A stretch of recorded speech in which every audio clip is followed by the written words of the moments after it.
ဒါကက IDD နဲ့ပတ်သက်ပြီးတော့ဒါစင်ကူကဟိုပါပေါ့ဒီ Deputy Managing Director တယောက်က present လုပ်ထားတဲ့ slide ပါကျွန်တော်ပြင်ထားတဲ့ဟာမဟုတ်ဘူးအဲ့တော့ဒီ slide လေးစောင့်နေနေပေါ့နော်ကျွန်တော်ဒီကောင်အနေနဲ့ဟန်းနေတယ်လို့ဖြစ်နေလို့အဲ့တော့သူက IDD နဲ့ပတ်သက်လို့ဘာတွေအဓိကပြောလဲဆိုတော့ကျွန်တော်တို့က digital transformation ပေါ့ digital transformation လုပ်တဲ့အခါမှာဘာတွေလိုသလဲ digitalization ဆိုတာဘာလဲ integrated digital delivery ဆိုတာဘာလဲပေါ့နော်အဲ့တော့အဲ့ဒီမှာ digitalization ဆိုတာဒီဟိုစင်ကူရဲ့ target ပေါ့နော်2020မှာသူတို့က construction ကိုလုံးဝ human free နေပါတော့သူတို့စဉ်းစားထားတယ်ဆိုတော့ human free ဆိုတော့သူတို့ကဟိုမှာကျတော့ safety လည်းအရင်ဟိုဖြစ်တယ် company construction တစ်ခုမှလူတယောက်ဒဏ်ရာရတယ်သိပြီဆိုတာနဲ့ construction ဘယ်နှလပိတ်တို့တခါလေကြာဆိုရင် company ကိုနှစ်နဲ့ချီပြီးဘန်းလာတော့အဲ့လိုမျိုးလုပ်တယ်လူမသေးအောင်ပေါ့နော်အဲ့ဒါတော့တခါလေဖြစ်ပါတယ်ဆိုတော့အဲ့လိုမျိုးတွေကိုကျွန်တော်ကအခုနောက်ပိုင်းမှာသူကဒီ robot ပေါ့ robot တွေတုံးပြီးတော့ဒီ construction အတွက်ကိုသူတို့လုပ်တော့အဲ့တော့ခုနက tower crane နဲ့မှာပြီးလုပ်ရတဲ့အစားဟိုဒါတွေကဂျပန်မှာဆိုလဲသုံးတာများကြာပြီလေဒီမှာကားတွေပါတယ်လုပ်တယ်ဆိုရင်သူတို့ robot တွေနဲ့သုံးပြီးတော့ဒီ screw လောက်တာတွေအားစားလို့ဒါ digital ပဲ digital နဲ့သုံးထားရအောင်မှာကား parking တွေပါတယ်ဆိုလို့ရှိရင်အခုစင်ကူမှာတော့အခုလုံးနေပြီလားမသိဘူးဒီလူကကားဒီနေရာမှာထိုးပြီးတော့ထွက်လိုက်ရုံပဲသူကသူ parking ကိုသူကသူ auto လုပ်ပြီးသွားတယ်ခလုံးနှိုင်းလိုက်တာနဲ့ကိုကားပြန်ထွက်လာတယ်စပိန်တွေပါတယ်ဆိုလဲသူတို့အဲ့လိုလုပ်တာတယ်ဂျပန်တွေပါတယ်ဂျပန်ပြည်တို့ဘာလို့မှဆိုလုပ်နေကြတယ်အဲ့တော့ဒါကို construction လောကတွေကျွန်တော်တို့ကဆွဲသွင်းလိုက်တဲ့သဘောပါပဲဟောနောက် BCA မှာသူကဘာလုပ်လာပြီလဲဆိုတော့ကျွန်တော်ဒါလေးနည်းနည်းကြော်လိုက်မယ်သူက industry ထဲမှာပေါ့နော်ဒီ trend တွေကတော့သူတို့တချို့ဟာတွေကတော့နည်းနည်း for sure ရှိပါတယ်ထားပါတော့သူရဲ့ target လေးကျွန်တော်ပြကျွန်တော် BCA target ပေါ့နော်ဆိုတော့ BCA မှာကဒီစင်ကူက BCA မှာသူက2010နဲ့15လောက်မှာဒီကောင်စတာပြင်မှုစတယ်ခုနကကျွန်တော်ပြောခဲ့တယ်လို့ပေါ့နော်ပြင်မှုစပြီးတော့ VDC ကို2015နဲ့19လောက်မှာဒါပေမဲ့18လောက်ထိရောက်လာပါတယ် VDC ကိုသူတို့ implement စလုပ်တယ်စလုပ်တဲ့အခါမှာလည်းအဲ့လိုမျိုးစုံပေါ့ဇလန်းတွေမျိုးစုံရှိတယ်အခုဆိုရင်ဒီ IDD ကိုသူတို့စ approach လုပ်ပြီဆိုတာမျိုးပြောတာအဲ့ဒီ slide တွေကျွန်တော်ပေးခဲ့မှာเนาะဒီ BCA က slide တွေရှိတယ်ဒီ integrated digital delivery မှာခုနလိုပေါ့ machine တွေသုံးမယ် robot တွေသုံးမယ်နောက်က laser scanning လုပ်တဲ့ဟာမျိုးတွေအထိပေါ့เนาะအဲ့လိုသုံးတာတွေကိုကျွန်တော်တို့ကပြချင်တာကျွန်တော် save တော့ save ထားတယ်ကျွန်တော်ဒါလေးပြန်ပိတ်လိုက်မယ်เนาะဒါကြပြန်မတက်လာရင်တော်တော်နဲ့ပြီးမှာမဟုတ်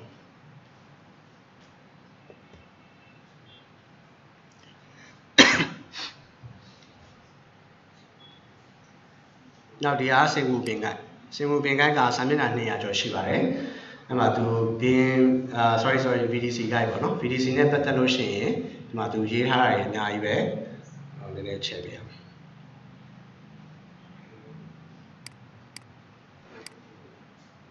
ဆိုတော့ဒီ ecosystem နဲ့သူတို့စဉ်းစားပါတယ်နောက် process optimization တွေ process time ပေါ့ tender stage တွေဒီ data design submission တွေ construction stage တွေဒီသူက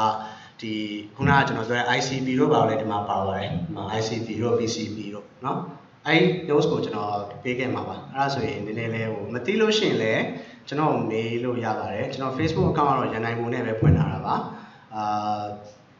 email ကတော့ရန်နိုင်ပုံ@gmail.com ပဲကျွန်တော်အရှိမလည်းပါတယ်เนาะအဲ့ဒီဟာလေးဟိုတခုခုဆိုရင်လည်းလှမ်းမေးလို့ရပါတယ် okay အဲ့ဆိုရင်ကျွန်တော်ဒီဟာကိုdigital နဲ့ပတ်သက်တာကျွန်တော်စပြောလို့ရတယ်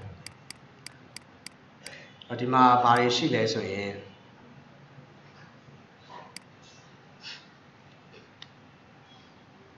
modularization အခုစင်ကူမှာဆိုလို့ရှိရင်ဘာတွေသုံးလာပြီလဲဆိုတော့ modular ဆိုတာကအဓိကဘာလဲဆိုတော့ဘာပေါ့နော်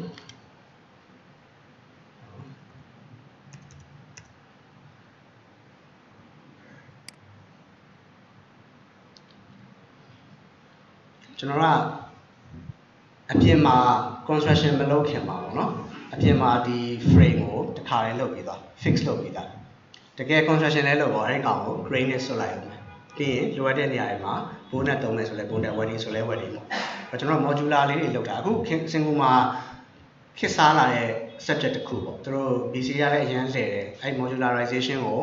သင်ရိုးတစ်ခုလုပ်ပြီးတော့ပတ်စံတော်တော်များတယ်6000လားမသိဘူးစင်ကူဒေါ်လာတင်နေတယ် အဲ့ဒါကျွန်တော်လွန်ခဲ့တဲ့9နှစ်လောက်ကလေးကလုပ်လာတာအဲ့ဒီ company တစ်ခုမှာပေါ့နော်အဲ့ဒါပေမဲ့အဲ့တော့ခင်မစားသေးဘူး modularization ဆိုပြီးခင်မစားသေးဘူးဟိုကျွန်တော်တို့ကရိုးရိုးအပြင်မှာဟိုပါပေါ့ precast သဘောမျိုးလုပ်တဲ့လောက်ဒီမြန်မာမှာအခု precast ကတော့တော်တော်လေးလုပ်နေကြပါပြီနော်ကျွန်တော်တို့ကအခုနောက်ပိုင်းမှာ prefabricated တို့ပါတော့အဲ့လိုမျိုးတွေဖြစ်စားလာတာပေါ့ PBU တို့ပါတော့ PBU ဆိုတာအဲ့လို prefabricated barrel unit ပေါ့နော်ဟိုဒီအင်တာရေချိုးကန်းကို fabricator တွေက construction မတိုင်ခင်မှာအရင် base လုပ်ထားတယ်ပြီးရင်ဟိုပါပေါ့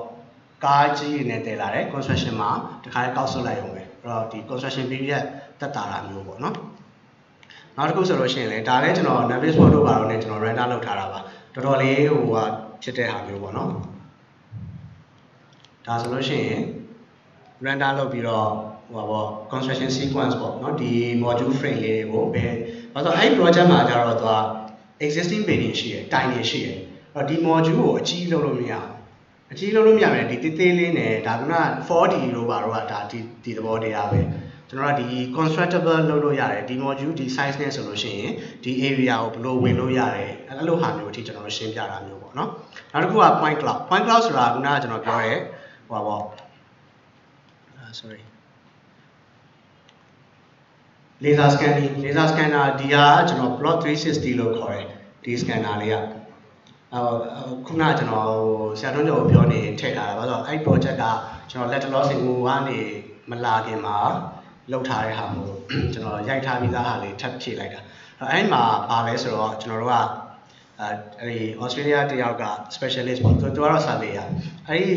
machine ကိုသုံးတယ်တကယ်တော့ surveyor machine တွေအများကြီးရှိတယ်အဲ့ဒီ machine ကိုသုံးပြီးတော့ကျွန်တော်ကဒီ existing building ကို scan ဖတ်လိုက်တယ်ဆိုလို့ရှိရင်ဒီမှာ iPad သုံးပြီးဖတ်လိုက်ရုံပဲ iPad သုံးပြီးဖတ်လိုက်လို့ရှိရင်ဒီမှာ image တွေထွက်လာတယ်နောက်ဆုံးဘယ်လိုပုံစံမျိုးထွက်လာလဲဆိုတော့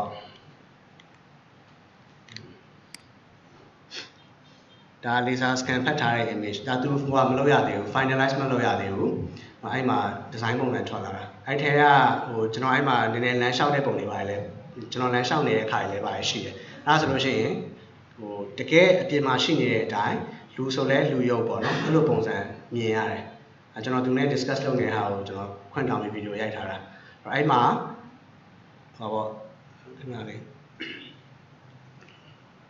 ဒါဆိုလို့ရှိရင် reality ပေါ့နော်ခုန image ကကြတော့ point cloud လို့ခေါ်တယ် spot လေးတွေနဲ့ဒီဟာကြတော့တကယ် actual မှာရှိနေတဲ့ဟာကိုပြလာတာအဲ့တော့အဲ့ laser scan လေးကို button လေးတစ်ချက်နှိပ်ပြီးလုပ်လိုက်တာနဲ့ဒီမှာဆိုရင်ကျွန်တော်မတ်တက်ရက်နေတဲ့ဟာကျွန်တော်ပုံပေါ်နေအဲ့လိုမျိုးဒါလုံးဝတကယ်ဟို spot ကလုံးဝ exactly ပဲနောက်အခုနောက်ပိုင်းဆို software အသစ်တွေထွက်လာတယ်ဒီ mechanical တွေ beam တွေပါတယ်ဆိုလို့ရှိရင်တော့အဲ့ကောင် trace လုပ်လိုက်တာနဲ့ model ဆောက်ပြီးသားတွေပဲထွက်လာတယ် requirement ကိုတဖြည်းဖြည်း improve ဖြစ်လာတာပေါ့နော်အဲ့ဒါကြီးကတော့ကျွန်တော်မပြတော့ဘူးအဲ့တော့ဒါဆိုရင်ဟိုကျွန်တော်ကအဲ့မှာကျွန်တော်ကကျတော့360 camera နဲ့360 camera ကတပုံညှိလိုက်လို့ရှိရင်360ပတ်ပတ်လဲပေါ့အဲ့ကောင်လည်းစီးကြည့်ရ1000 single 1000လောက်ရှိတယ်အဲ့ကောင်နဲ့ကျွန်တော် live ရိုက်နေ record ရိုက်နေတဲ့အချိန်မှာသူကလည်းသူ့ laser scan ဖတ်ပြီးတော့ကျွန်တော်ကအဲ့ image တွေပါသွားတာမျိုးပေါ့နော်အမှန်တော့မပါဘူးပေါ့ဟိုဒါဆိုလို့ရှိရင်လည်းအဲ့ရုံးအခုလက်ရှိရုံးခန်းပေါ့အဲ့ရုံးခန်းကိုကျွန်တော်တို့ laser scan ဖတ်ထားတာဟိုဒါဆိုလို့ရှိရင် laser scan ဖတ်ပြီးတော့ကျွန်တော် walk through လုပ်ထားတာကျွန်တော် sharing လုပ်ရင်တော့ဒီဟာဒီ slide ကိုကျွန်တော်ဖြုတ်လိုက်ပါမယ်ဟိုဟာအဲ့လိုအခန်းထဲဝင်ကြည့်တာမျိုးပေါ့အခုဒီ MES ဒီအခန်းကိုကျွန်တော်က laser scan နဲ့ဖတ်တယ်ဆိုလို့ရှိရင်အဲ့လိုပုံစံမျိုးပဲပုံမှာပဲတကယ် actual building ထဲမှာရှိနေတဲ့ဟာတွေပေါ့လူတွေရှိတယ်ဆိုရင်လူတွေပုံမှာပါတာမျိုးဒါ digital ကိုသုံးပြီးတော့ကျွန်တော်ကဒါဆိုရင်ဟိုပါပေါ့ existing building ကနေ develop လုပ်မဲ့ project တွေမျိုးဆိုရင်ကျွန်တော်ကဒီ laser scan ကိုသုံးလို့ရတယ်ဒါဆိုလည်းအတူတူပဲအဲ့တော့ဒါကတော့ကျွန်တော်ကြော်လိုက်တော့မယ်နောက်တစ်ခါတော့ AR ပေါ့ AR ကကြတော့ဘယ်လိုမျိုးလဲဆိုရင်ကျွန်တော်တို့ကဒီ building ရှိတယ်ဒီမှာ service တွေပေါ့နော်ဒီ pipeline တွေ mechanical တွေကဒီ above the ceiling မှာရှိနေတယ်ဒါမှမဟုတ်ဒီ raised floor ပေါ့ဒီ ground ဒီ floor ရဲ့အောက်မှာ raised floor အနေနဲ့ထားထားပြီးပြုတ်ထားရဲဆိုလို့ရှိရင်တော့ဒီဘယ်ကိုကြည့်ရမလဲဆိုတော့ဒီနေရာလေးကိုကြည့်ကြည့်လိုက်တကယ်တမ်းဒီအနောက်ခံမှာဘာမှမရှိဘူးဒါပေမဲ့ဒီကောင် online တာနဲ့ဒီမှာရှိတဲ့ pattern online တာနဲ့ဒီအနောက်မှာရှိနေတဲ့ lighting တွေ pipe တွေပါတယ်အကုန်လုံးတော့ on ပေးထားတာမျိုးဆိုတာ inspection လုပ်ရင်အဆင်ပြေတယ်ဒီ facility management လို့ပါလို့လုပ်တဲ့အခါမှာเนาะအဲ့အမျိုးလေးကျွန်တော်တို့ကဟိုဒီမှာဆိုရင်တွေ့လားဒီပုံမှာဆိုရင်သူကအနောက်မှာ sorry မိုင်းနဲ့အရန်ကတ်သွားဒီနေရာမှာဆိုရင်ဘာမှမရှိဘူးတကယ်ကဒါပေမဲ့ AR ကိုသုံးလိုက်တဲ့အတွက်ကျွန်တော်တို့ကဒီ software မှာ Revit ပဲဖြစ်ဖြစ်ပေါ့နော် model လောက်ထားတဲ့ဟာက on off လုပ်လိုက်လို့ရှိရင်သူအနောက်ကဟာနေဟို Pokemon တွေပါဆော့ဘူးလားမသိဘူးဆော့တယ်နော် Pokemonဒီမှာတော့ဆောက်လာမယ်စင်ကူမှာတော့အဲ့တုန်းကဆိုရင်ကားတွေပါတော့တိုက်ကြတယ်ကျွန်တော်လည်းရင်တော့အကောင့်3လောက်နဲ့ဆောက်ရတော့ပြင်းပြီးဆောက်တော့သူကဟိုပါပေါ့တကယ်အပြင်မှာရှိနေတဲ့ view နဲ့ဒီအယုတ်ကလေးနဲ့ကိုဆက်ပေးတာမျိုးပေါ့နော်အဲ့ဒါမျိုးလုပ်တယ်နောက်တစ်ခါကျတော့ကျွန်တော်တို့ Unity ဆိုတဲ့ဟာမျိုးနဲ့ကျွန်တော်တို့သုံးတယ်အဲ့ဒါကျတော့လေဒီ building ကိုကျွန်တော်တို့က render လုပ်ထားတယ်အဲ့ဒါကိုအပေါ်အောက်ကြည့်တာမျိုးပေါ့နော်ဒါတွေက digital tools တွေနဲ့သုံးထားတယ်ထားပါတော့အဲ့ဒါကျွန်တော်တိတ်စိတ်ဝင်စားဖို့မကောင်းဘူးနောက်တစ်ခုကကျတော့ 360 camera 360 camera ကျတော့ပါလဲဆိုရင်ကိုရိုက်ထားတဲ့အခန်းတစ်ခန်းကိုအဲ့အခန်းထဲကိုလှည့်ကြည့်လို့ရတယ်ပတ်ပတ်လေ360မြင်ရတယ်အဲ့ဒါ measure တော့လုပ်လို့မရဘူးအခုဒီအခန်းကိုကျွန်တော်360ကျွန်တော်ဟိုကယူလာလို့တိတ်ဟိုတဲစရာတွေလည်းများတယ်မတဲတာကင်မရာတွေတော့တည်တည်လေးပါပဲအဲ့ကောင်ရိုက်လိုက်လို့ရှိရင်ဒီ room တစ်ခုလုံးကိုပတ်ပတ်လေလှည့်ကြည့်လို့ရတယ်နောက်တစ်ခုကကြတော့ Metabox ဆိုတာရှိတယ် Metabox ကကြတော့ခုနက point cloud နဲ့နည်းနည်းတူတယ်သူလည်း surveyor machine ပဲသူ့ကိုသုံးလိုက်လို့ရှိရင်လို့အခန်းတစ်ခန်းထဲမှာရှိနေတဲ့ view တွေကိုကျွန်တော်တို့ကမြင်ရတယ် zoom ချဲကြည့်လို့ရတယ်ဆိုတော့တကယ်အပြင်မှာရှိနေတဲ့ဟာမျိုးပေါ့နော်ဒါကျွန်တော်တို့ကဟို digitalize လုပ်လာတဲ့အခါမှာဟို set ပိုးတွေတော့ပိုကုန်အောင်ကုန်နေမယ် survey လုပ်တာအစားအရင်လို survey machine တွေပေါ့နော်နည်းနည်း manual တွက်ရတာတွေခက်တာတွေတိတ်မလိုတော့ပဲねဒီသူက machine ကတခါလေ auto တွက်ပေးတာမျိုးအထိကျွန်တော်ရလာနိုင်တာမျိုးเนาะဒါတွေလည်းအဲ့လိုပဲဒီခုနက Metabox နဲ့သုံးလာတာပေါ့เนาะအဲ့ဒါဒီ survey လုပ်တဲ့ machine တွေပါပဲဟောဒီအစာအုပ်တစ်ခုလုံးကိုဘယ်နေရာကိုသွားကြည့်လို့ရတယ်ဟိုအခန်းထဲတွေလမ်းလျှောက်ကြည့်လို့ရတယ်အဲ့လောက်ထိကျွန်တော်လုပ်လို့ရပါတယ်เนาะဒါကသူ scan ဖတ်ထားတဲ့ area နောက်တစ်ခုကကြတော့ပါလဲဆိုတော့ကျွန်တော်ဒါလက်ရှိဟိုနှစ်ပတ်လောက်အတွင်းထွက်လာတဲ့ပုံပေါ့နော်အခုလက်ရှိလုပ်လာတဲ့ project ကျွန်တော်က360 camera နဲ့တွားပြီးတော့ site ထဲမှာတွားစစ်လာတယ်ကျွန်တော်ဒါတွေဖြုတ်လို့အဲ့ကောင်ကဟို Marina Bay Sands သိတယ်မလားတင်မော်ကြီးအဲ့ဒီကအခန်းတစ်ခန်းမှာကျွန်တော် maintenance အတွက်ပြန်လုပ်ရမယ်အဲ့မှာတွားပြီး measure လုပ်တယ်လုပ်ပြီးတော့ကျွန်တော်ဘာတွေသုံးလဲဆိုရင် laser measurement လုပ်တဲ့ tools တွေရှိတယ်ကျွန်တော် page နဲ့တိုင်းကြမလို့အဲ့ကောင်ထောက်ပြီးတိုင်းလိုက်လို့ရှိရင်အမြင့်ပေဘယ်လောက်လဲဆိုတာကျွန်တော်တစ်ခါလေးတွက်ပြီးတယ် digital လေးတွက်လာတယ်အဲ့လိုမျိုးတိုင်းတယ်ပေါ့နော်တိုင်းပြီးတာနဲ့ရလာတဲ့ information ကိုယူပြီးတော့ကျွန်တော်ကဒီ model ကိုတည်ဆောက်တယ် Revit ပဲသုံးတယ်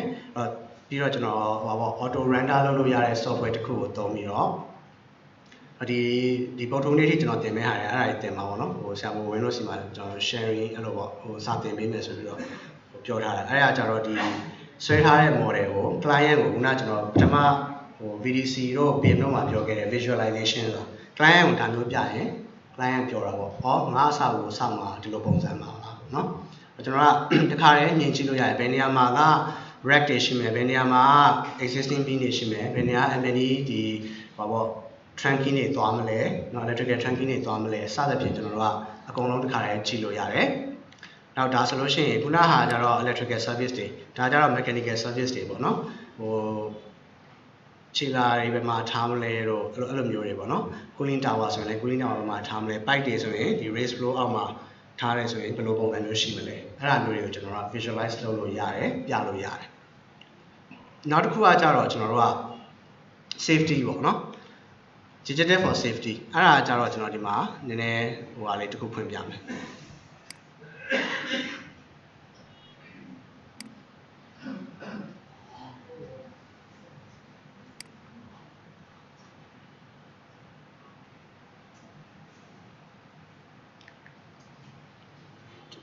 for safety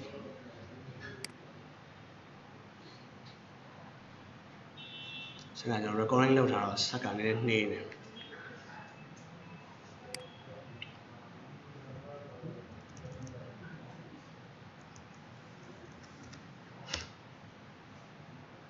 ကဘာလဲဆိုတော့ကျွန်တော်က program ရေးလိုက်တယ် program ရေးပြီးတော့အဲ့ program မှာဒီ safety သမားတွေပေါ့နော် safety နဲ့ပတ်သက်ပြီးတော့ test လုပ်တာ EAC file နဲ့သွားတယ်ဒီအားကျတော့တကယ် VR ဟိုမှာကျွန်တော်အခုဒီ VR ကပ်ပုံနဲ့မဟုတ်ဘူးတကယ်ဘာပေါ့ HTC Vive တို့ Oculus တို့အဲ့လို tools တွေကိုသုံးပြီးတော့ဟိုတကယ်လူတယောက်ကမျက်မှန်ဒီ Google တက်ပြီးလို့ရှိရင်တကယ်အဲ့ထဲကို site ထဲကိုသွားပြီးလို့ရှိရင်ဘယ်နေရာမှာပါရှိလဲကျွန်တော်ဆိုရင်အရင်ပြောတာအဲ့မှာဒီနေရာကတော့ safety issue ရှိပါတယ်အဲ့နေရာမှာတုံးလေးတွေသွားချတာမျိုးပေါ့နော်ဒီမှာတော့လုပ်ပြလို့အဆင်မပြေဘူးကျွန်တော် recording လုပ်ထားလို့လားမသိဘူးနည်းနည်းဟိုဆက်က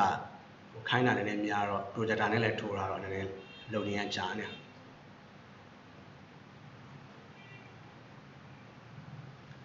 โอเคအဲ့ကောင်လုံးနေတော့ကျွန်တော်နည်းနည်းကျန်